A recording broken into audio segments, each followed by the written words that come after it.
오늘은 세례 요한의 증언이란 제목을 가지고 요한복음 1장 19절부터 28절까지 말씀을 가지고 좀 살펴봤으면 좋겠습니다. 우리 오늘 함께 읽진 않았지만 먼저 6절과 7절 말씀을 같이 한번 읽어봤으면 좋겠습니다. 같이 읽도록 하겠습니다.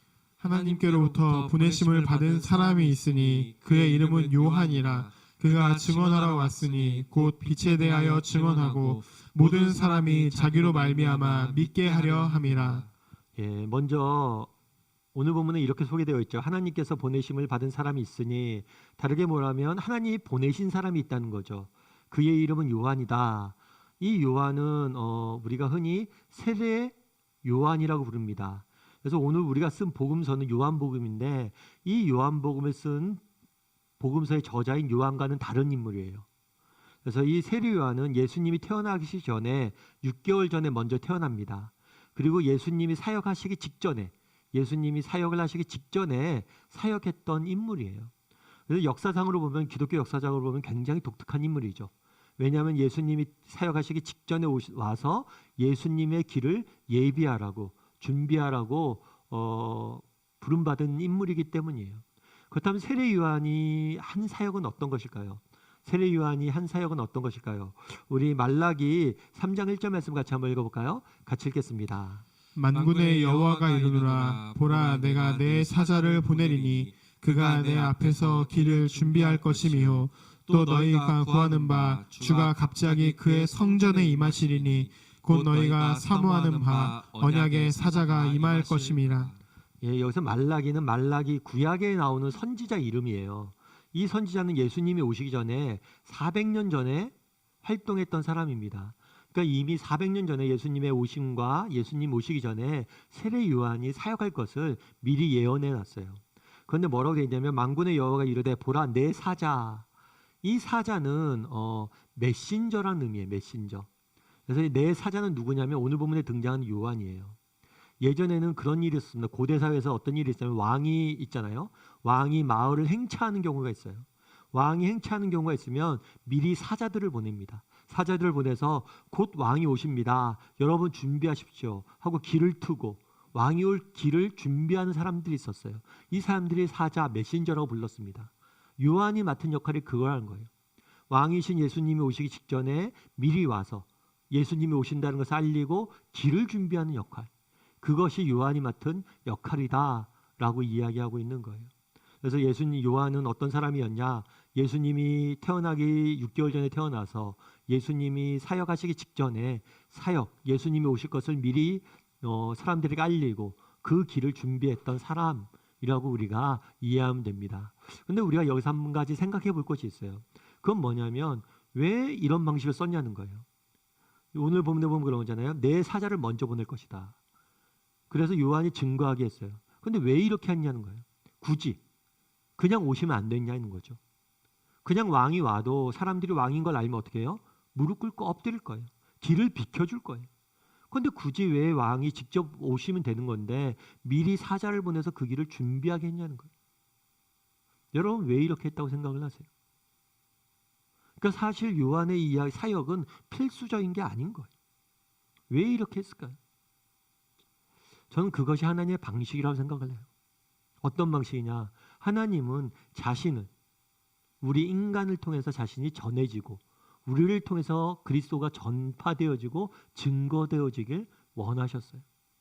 여러분, 사도행전 1장 8절 말씀을 같이 한번 읽어볼까요?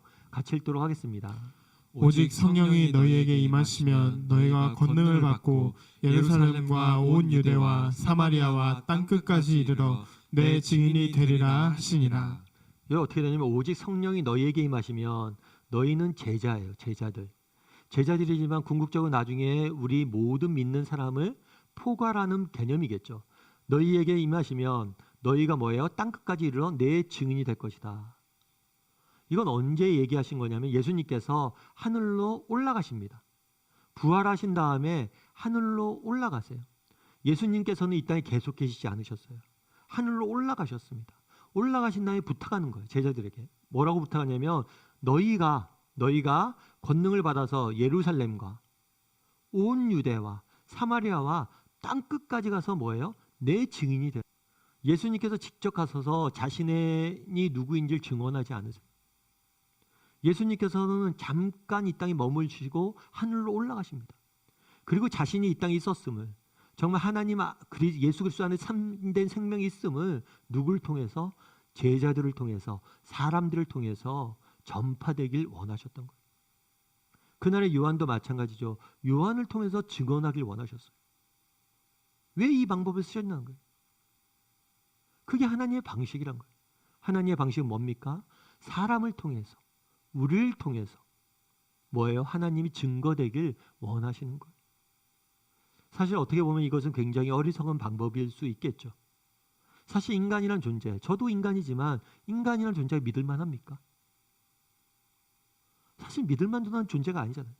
그런데 우리한테 이거 다 맡긴 거예요. 특별히 제자들은 어떤 사람이었어요? 갈릴리에 있는 어부들이었어요.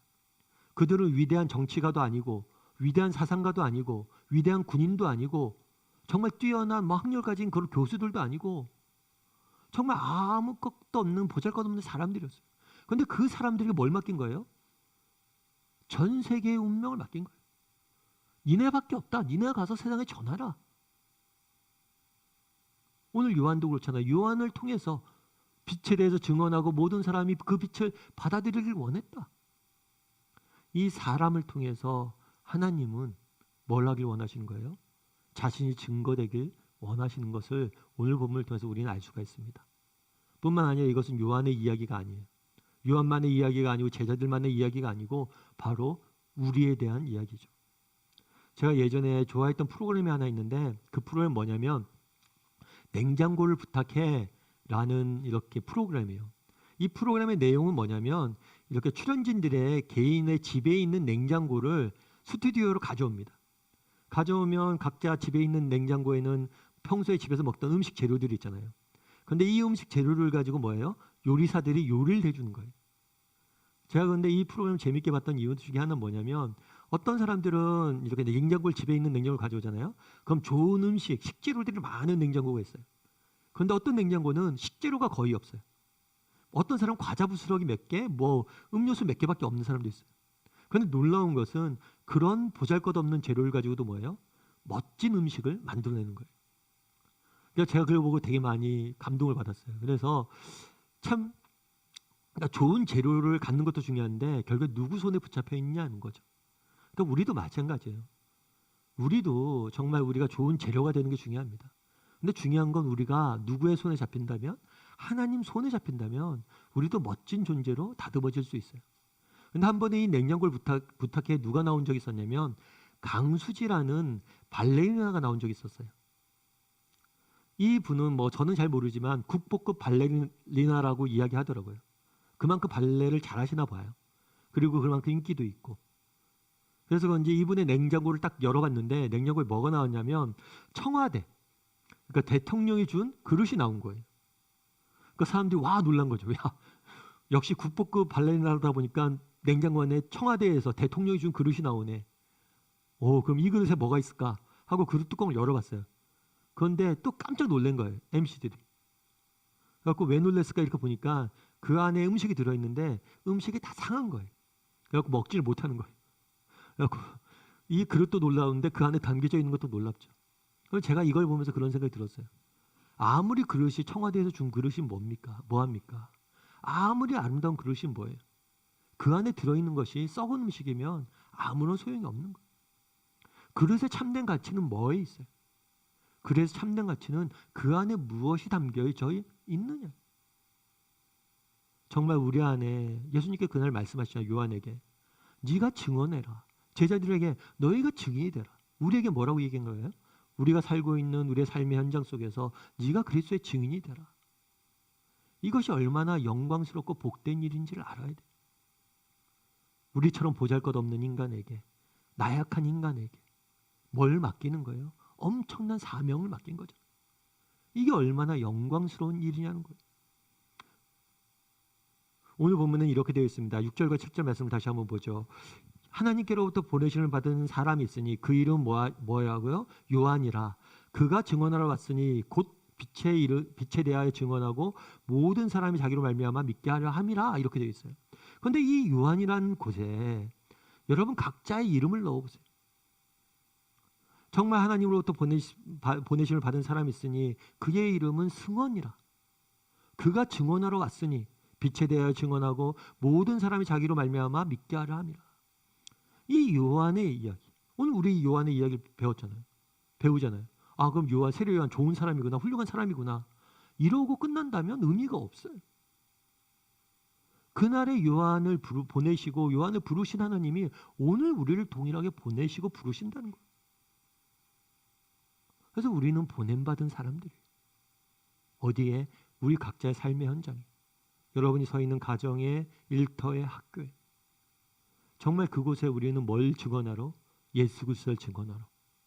정말 우리의 삶의 모습을 통해서, 우리의 입술을 통해서 예수님이 증거되게 하나님이 원하신다는 거예요. 정말 우리 다음의 식구들이 정말 우리 안에 담겨져 있는 예수님이 담겨져 있고 그것을 전할 수 있다는 것이 얼마나 큰 특권이고 정말 얼마나 멋진 일인지를 기억했으면 좋겠어요. 그리고 우리의 삶의 현장 속에서 정말 보내심 받은 사람답게 증인으로서 살아갈 줄 아는 저와 여러분이 되기를 주님의 이름으로 소원합니다. 이렇게 요한이 와서 사역을 했어요. 사역을 하다 보니까 많은 유대인들이 그의 사역에 관심을 갖기 시작합니다. 그리고 큰 유대사회에 반향이 일어났어요. 그 사람들이 그러는 거예요. 요한을 만나러 가야 된다. 요한의 메시지를 들어야 된다. 요한이 베푼 세례를 받아야 된다. 하고 예루살렘 곳곳에서 요한에게 몰려들었어요. 그러니까 유대의 당시에 있는 지도자들이 요한에 대해서 알기 위해서 사람을 파송합니다. 야, 얘들아 가서 내가 너희를 보낼 테니까 너희 가서 요한이 어떤 사람인지 좀 알아봐. 그래서 사람들이 와서 요한과 대화를 해요. 그 대화 내용이 오늘 우리가 함께 읽은 본문이에요. 19절과 21절 말씀을 같이 한번 읽어봤으면 좋겠는데요. 같이 한번 읽도록 하겠습니다. 같이 읽겠습니다.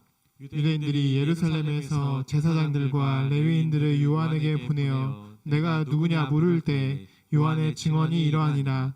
요한이 드러내어 말하고 숨기지 아니하니 드러내어 하는 말이 나는 그리스도가 아니라 한데 또 묻되 그러면 누구냐 내가 엘리야냐 이르되 나는 아니라 또 묻되 내가 그 선지자냐 대답하되 아니라. 뭐라고 하냐면 사람들이 와서 물었죠. 내가 누구냐? 그랬더니 뭐라고 되냐면 요한이 나는 그리스도가 아니다. 이 그리스도라는 단어는 뭐냐면 메시아라는 단어예요. 메시아. 그러니까 유대 사람들은 어떤 생각이 있었냐면 구약 성경에 하나님께 약속을 하셨어요. 언젠가 마지막 때가 되면 너희를 이스라엘 백성들을 구원할 메시아를 너희에게 보낼 것이다. 그 약속을 믿고 메시아를 기다렸어요. 물론 이 메시아에 대한 개념은 조금씩 달랐습니다. 어떤 사람은 그 당시에 유대인들이 로마의 지배를 받았거든요. 그러니까 로마로부터 우리를 해방할 정치적 지도자를 꿈꾸고 있었어요. 그리고 어떤 사람들은 정말 이런 정치적 지도자를 넘어선 영적이고 종교적인 지도자를 기다리고 있었어요. 그래서 물은 거죠. 네가 메시아냐? 그랬더니 나는 너희가 기다리는 그 메시아가 아니다 라고 답해요. 그러니까 또 뭐라고 물으냐면 내가 엘리야냐? 라고 물어요. 이 왜 엘리야냐라고 물으냐면 엘리야는 구약시대 때 활동했던 선지자예요. 선지자인데 이 선지자는 굉장히 선지자 중에 선지자로 알려진 굉장히 많은 역할을 했던 선지자입니다. 특별히 이 선지자의 특징이 뭐냐면 죽지 않았어요. 죽음을 맛보지 않고 불병거를 타고 하늘로 올라갔어요.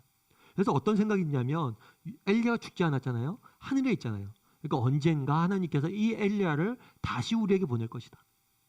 그래서 엘리야가 다시 우리에게 올 것이라는 그런 믿음들이 있었어요. 환상들이 있었던 거죠. 그래서 물은 거예요. 야, 엘리야냐 네가 그러면 그게 죽지 않고 올라갔던 그 엘리야냐? 그랬더니 뭐라고 그런 거야? 아니다 라고 이야기해요. 그러니까 또 묻되 내가 그 선지자냐? 여기서 그 선지자는 뭐냐면 여러분들 모세라는 사람 알 거예요. 이스라엘 백성들이 애굽에 종살이하고 있었습니다. 그런데 이 모세가 애굽에 종살이하고 있었던 이스라엘 백성들을 노예로부터 해방시켜서 정말 각 약속의 땅인 가나안 땅까지 이끌었던 이스라엘 역사상 가장 중요한 지도자 중에 한 명이에요. 근데 이 모세가 무슨 얘기를 했냐면 마지막 때가 되면 나와 같은 선지자를 하나님께서 보내주실 것이다. 이렇게 이야기를 해요. 그래서 그런 모세가 이야기했던 그 모세와 같은 선지자냐? 라고 물은 거예요. 그러니까 아니다 라고 또 이야기한 거죠. 그러니까 계속해서 물은 거예요. 야, 구약의 약속한 하나님이 약속하신 메시아냐? 아니면 정말 구약에서 죽지 않고 하늘 올라간 엘리야냐? 아니면 모세가 이야기했던 모세와 같은 선지자냐? 다 아니라는 거예요. 아니라고 이야기하고 계속해서 요한은 이렇게 답합니다. 22절과 23절 말씀 같이 한번 읽어볼까요? 같이 읽도록 하겠습니다. 또 말하되 누구냐 우리를 보낸 이들에게 대답하게 하라. 너는 내게 대하여 무엇이라 하느냐. 이르되 나는 선지자 이사야의 말과 같이 주의 길을 곧게 하라고 광야에서 외치는 자의 소리로라 하니라. 자기가 이야기를 해요. 넌 누구냐? 난 메시아도 아니다. 그럼 넌 누구냐? 엘리야도 아니고 나는 그 선지자도 아니다. 나는 누구냐면 광야에서 외치는 자의 소리다 라고 이야기를 해요. 그럼 이 광야에서 외치는 자의 소리, 이건 도대체 뭐냐는 거예요. 이거는 그냥 나온 말씀이 아니에요. 그건 뭐냐면 선지자 이사야의 말과 같이, 그러니까 이사야는 구약시대 때 활동했던 선지자로서 예수님이 오시기 전에 600년에서 700년 전에 활동했던 사람이에요. 그러니까 그 사람이 활동을 한 다음에 이사야가 예언을 해놨어요. 어떤 예언을 해놨냐면 세례 요한에 대한 예언을 해놨어요.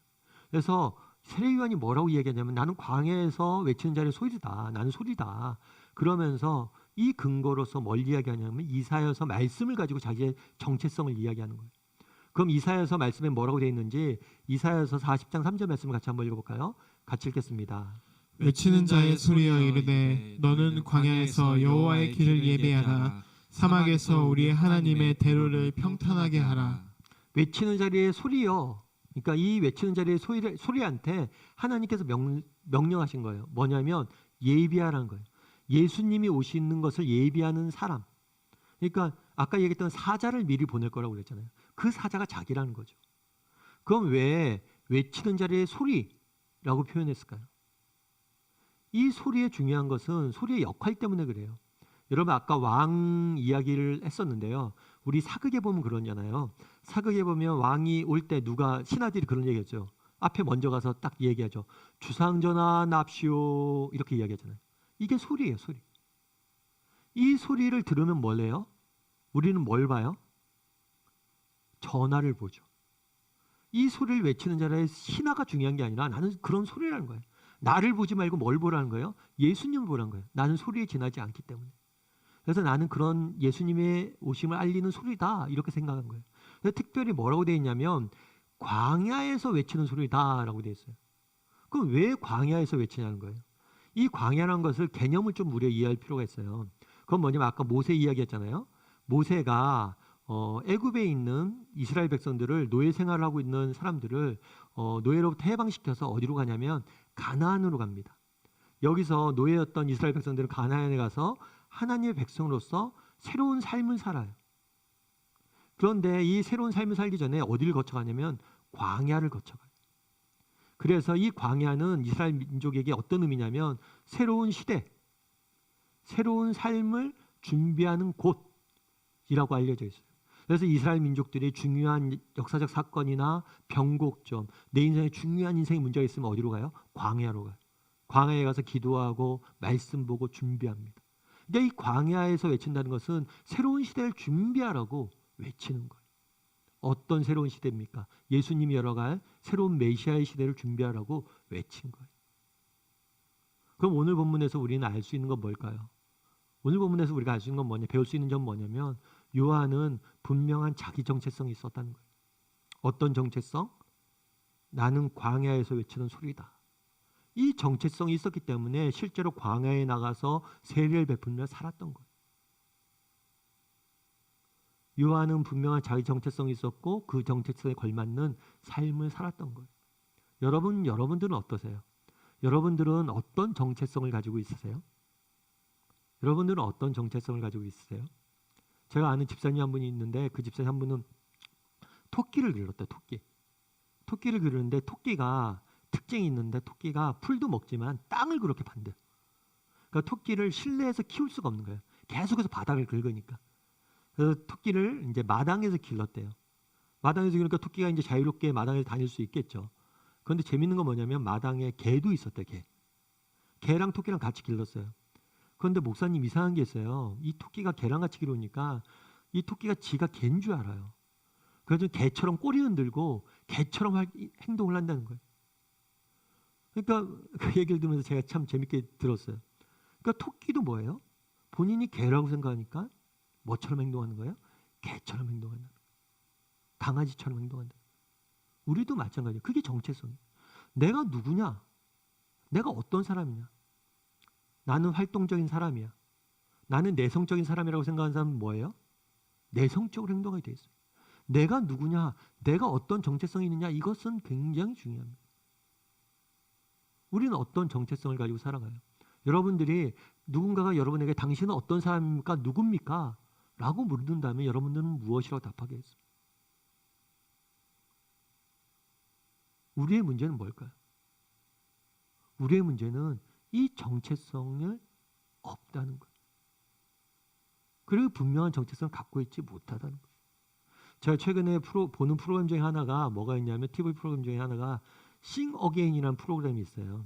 이 프로그램은 뭐냐면 무명 가수들, 뭐 가수 중에서는 정말 우리가 알고 있는 가수들도 있지만 음반만 내고 사라진 너무 많은 무명 가수들이 있잖아요.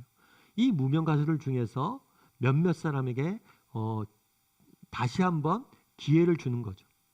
그래서 Sing Again이에요. 참 저는 개인적으로 참 취지가 좋더라고요. 정말 무명하고 사람들이 알지 못한 사람에게 노래할 수 있는 기회, 무대를 준다는 게 얼마나 가치 있는 일이에요. 그래서 이게 뭐지? 재밌겠다 하고 이렇게 봤는데 또 제가 이 프로그램 보면서 좀 재밌게 느껴졌던 건 뭐냐면 이렇게 등장인물들이 있잖아요. 그럼 이 사람들의 개개인의 삶의 스토리가 재밌더라고요. 어떤 사람은 한때 유명한 가수였는데 갑자기 사라졌어요. 어떤 사람은 정말 우리가 알지 못하는 그런 가수, 진짜 무명 가수였고 또 어떤 사람은 진짜 우리가 목소리만 알지 얼굴을 알 수 없는 그런 가수였어요. 근데 어떤 가수가 그런 얘기를 하는데 그런 얘기를 하더라고요.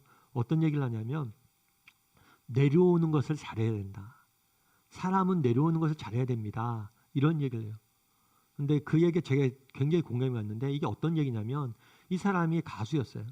가수였는데 그러니까 평범한 가수였죠. 그렇게 인기가 없는 그러니까 무명 가수였는데 어느 날 갑자기 노래 한 곡을 만들었는데 이게 대박이 난 거예요. 메가 히트곡이 된 거예요. 그래서 한순간에 인기를 끈 거죠. 주목을 받기 시작한 거예요. 그런데 이 사람이 뭘 했냐면 그게 한 번 우연찮게 그렇게 된 거잖아요. 그런데 그 인기에 취했던 거예요. 그 인기에 취하고 그 사람들의 관심에 취해서 그 다음부터는 그 사람들의 인기와 관심만 생각하면서 곡을 만들다 보니까 내가 만들고 싶은 곡도 못 쓰고 정말 가수로서의 생명을 잃어버렸다고. 그래서 정말 내려오는 것을 잘해야 된다.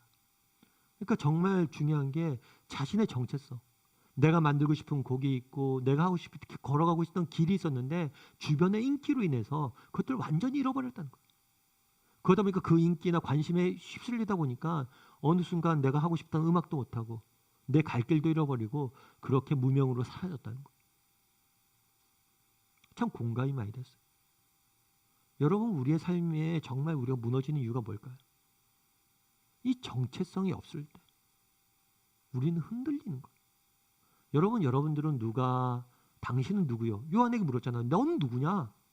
라고 물었는데 누군가 여러분에게 당신은 누굽니까? 라고 묻는다면 여러분은 뭐라고 답하겠어요? 우리 그리스도인들이 갖고 있는 정체성의 원천이 있죠. 그건 뭐예요? 가장 기본적인 정체성이 있어요. 그건 뭐냐면 우리는 하나님의 사랑받는 존귀한 자녀라는 거예요. 정말 하나님께서 우리를 죽도록 사랑하셨다는 사실. 이것이 우리의 정체성의 근간. 세상이 뭐라고 해도 상관없어요. 왜냐하면 하나님이 우리를 사랑하시기 때문에. 뿐만 아니라 우리는 존귀한 자녀. 하나님께서 시시콜콜하게 정말 시덥지 않은 것들로 살라고 우리를 부르시지 않으셨어요. 우리를 지으시지 않으셨어요. 정말 우리는 고귀한 목적, 고귀한 존엄, 고귀한 목적과 계획을 가지고 고귀한 존재로서 우리는 지음받은 존재라는 거예요. 정말 이 사실을 잊으면 안 돼요. 이것들을 기억해야 돼요. 그랬을 때 정말 우리의 삶이 달라지는 거예요. 바라기는 오늘 요한이 그러잖아요. 내가 누구냐 하니까 고백했잖아요. 우리도 고백했으면 좋겠어요. 정말 이번 한 주가 살아가잖아요. 아침에 첫 시작을 할 때 그렇게 시작했으면 좋겠어요. 정말 이번 주 한 주간은 매일 아침 시작할 때 그래 나는 하나님의 사랑받는 자녀야. 아침에 샤워할 때 거울 보면서 나는 하나님의 존귀한 자녀, 하나님의 사랑받는 존귀한 자녀야. 난 존귀한 계획과 목적을 위해 지음받은 존재야. 라고 자신에게 고백하고 시작했으면 좋겠어요. 그렇게 우리가 분명한 정체성을 갖고자 노력했을 때 하나님께서 우리의 인생을 통해서 더욱 아름다운 것을 빚어가실 줄이라 믿습니다. 그리고 마지막으로 우리 한번 살펴봤으면 좋겠는데요. 26절과 27절 말씀을 같이 한번 읽어봤으면 좋겠습니다. 요한이 대답하되 나는 물로 세례를 베풀거니와 너희 가운데 너희가 알지 못하는 한 사람이 섰으니 곧 내 뒤에 오시는 그이라. 나는 그의 신발끈을 풀기도 감당하지 못하겠노라 하더라. 예, 요한이 대답하되 나는 물로 세례를 베풀었거니와, 아마 요한이 베푼 세례와 또 요한이 전한 메시지에 대해서는 다음 주에 저희가 좀 더 살펴볼 거예요. 그래서 요거는 좀 접어두고요. 그런데 오늘 본문에서 좀 주목해서 보길 원하는 것은 그런 거예요. 나는 물로 세례를 베풀거니와 너희 가운데 너희가 알지 못하는 한 사람, 너희가 알지 못하는 한 사람, 이건 예수님이에요. 왜 그럼 너희가 알지 못하는 한 사람이라고 얘기했냐? 그 당시에 요한은 세상이 다 알았어요. 유대인들을 유대 지방에서 요한의 명성은 자자했어요. 유대 지방 곳곳에서 요한을 찾아왔어요. 그런데 예수님은 이때까지 본격적으로 사역을 시작하지 않았기 때문에 명성을 얻지 못했고 사람들이 몰랐어요. 그래서 너희가 알지 못하는 한 사람이라고 이야기한 거예요. 그 예수님이 오실 것이다. 그런데 그분은 어떤 분이냐? 나는 그의 신발끈을 풀기도 감당하지 못하겠노라. 예수님이 오실 텐데 예수님은 나는 그분의 예수님의 신발끈도 풀 수 없을 정도로 미천한 존재다, 이렇게 이야기하는 거예요. 이 말의 의미를 조금 우리가 이해하려면 그 당시 유대의 풍습을 알아야 돼요. 지금은 우리가 신발끈 정도는 우리가 각자 묶잖아요. 아이가 어리면 애들이 엄마 아빠들이 신발끈을 묶어주는데 뭐 자라선 저희가 묶잖아요. 근데 유대 사회 때는 그러지 않았어요. 유대 사회 때는 신발끈을 묶는 것은 종이나 집에 있는 하인들이 하는 일이었어요. 그래서 주인이 이제 외출을 하고 이제 돌아오면 신발끈을 묶어준 거죠. 풀어주고 종들이. 그런데 나는 신발끈도 풀기 못할 존재다. 그러니까 나는 종이나 집에 있는 하인들보다 뭐예요? 더 낮은 존재다. 이렇게 이야기하는 거예요. 사실 이게 쉽지만 않아요. 앞서도 얘기했지만 그 당시 요한은 뭐예요? 명성이 자자했어요. 사람들이 곳곳에 야 요한 네가 최고다. 요한을 보려고 사방에서 몰려드는 거예요. 요한의 메시지 하나 듣기 위해서 정말 저 멀는 곳에서 오고 그에게 세례를 받았어요. 그리고 막 사람들이 와서 스승이라고 부르고 나를 제자 받아달라고, 제자로 삼아달라고 수많은 사람들이 몰려들고 있어요. 그런데 뭐라고 얘기하는 거예요? 아니라는 거예요. 나는 그런 위대한 존재가 아니라는 거예요. 오늘 본문에서 우리는 무엇을 봅니까? 요한의 겸손에 대해서 우리는 보게 돼요.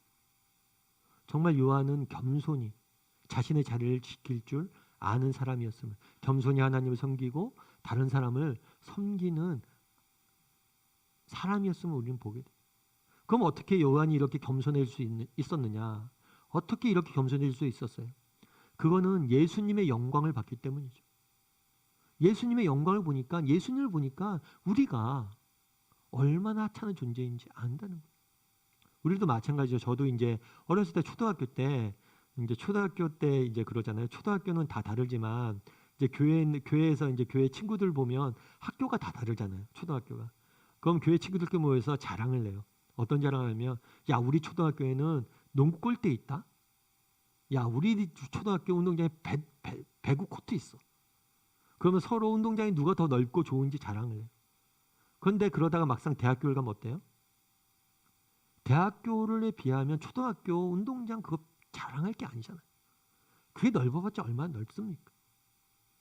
요한도 마찬가지인 거예요. 정말 하나님을 보니까, 하나님 앞에 인간이 어떤 존재인지 알다 보니까 정말 인간이란 게 그렇게 연약하고 작은 존재라는 것을 고백하는 거예요. 그래서 요한 오늘 보면서 뭘 보는 거예요? 겸손을 보는 거예요. 겸손.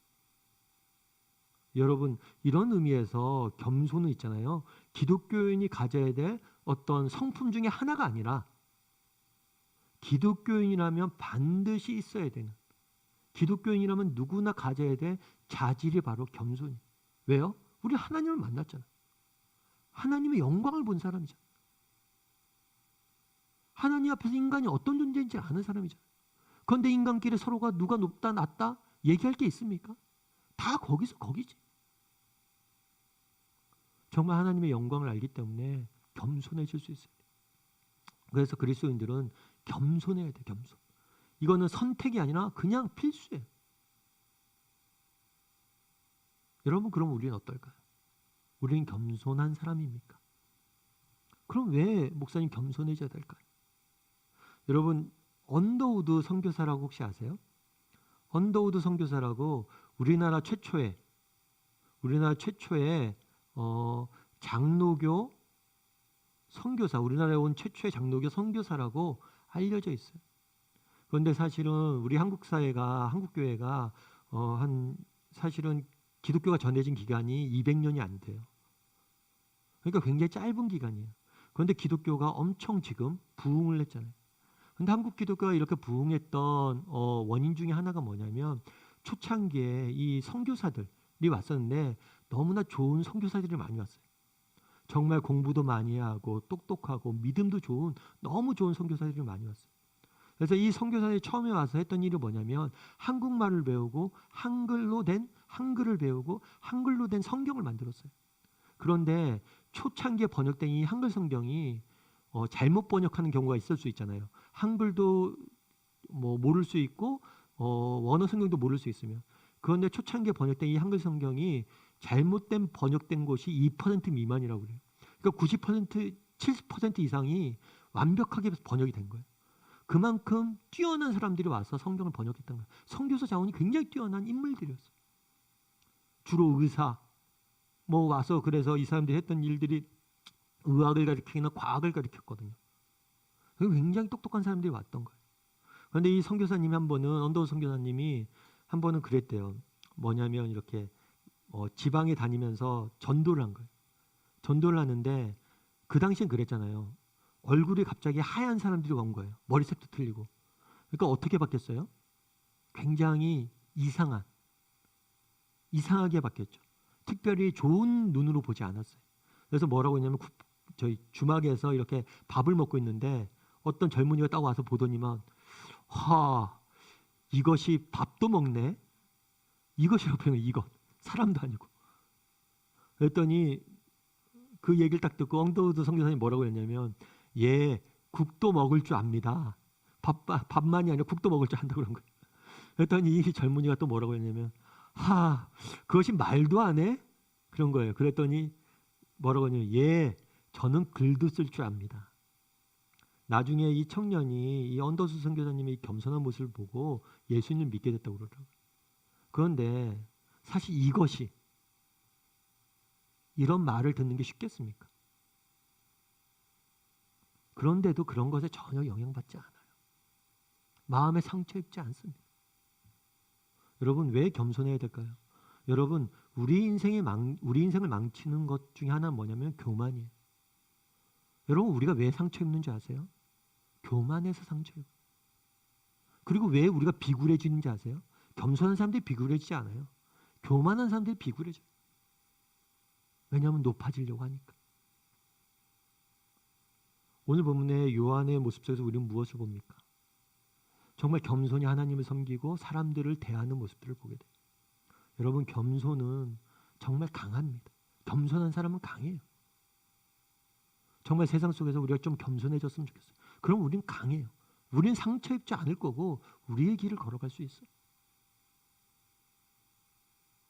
바라기는 요한처럼 우리도 좀 겸손한 사람이 됐으면 좋겠어요. 아니 강한 사람이 됐으면 좋겠어요. 내면이 강해서 정말 다른 사람의 말들을 흔들리지 않는 겸손이란 거는 단순히 낮아지는 게 아니에요. 분명한 자기 정체성 그리고 내면이 강해져서 어떤 말에도 흔들리지 않는 사람이 겸손한 사람이에요. 그래서 요한처럼 그 겸손한 사람이 됐으면 좋겠다라는 소망이 있습니다. 말씀을 맺을까 합니다. 오늘 요한에 대해서 배웠는데요. 정말 우리도 요한처럼 정말 하나님을 증거하는 삶을 살았으면 좋겠고 또 하나님의 백성으로서 정말 사랑받는 자녀로서 분명한 정체성을 가진 사람이 되었으면 좋겠고 또 겸손히 정말 어느 자리에 있든지 겸손을 추구할 줄 아는 사람이 되기를 주님의 이름으로 소원합니다.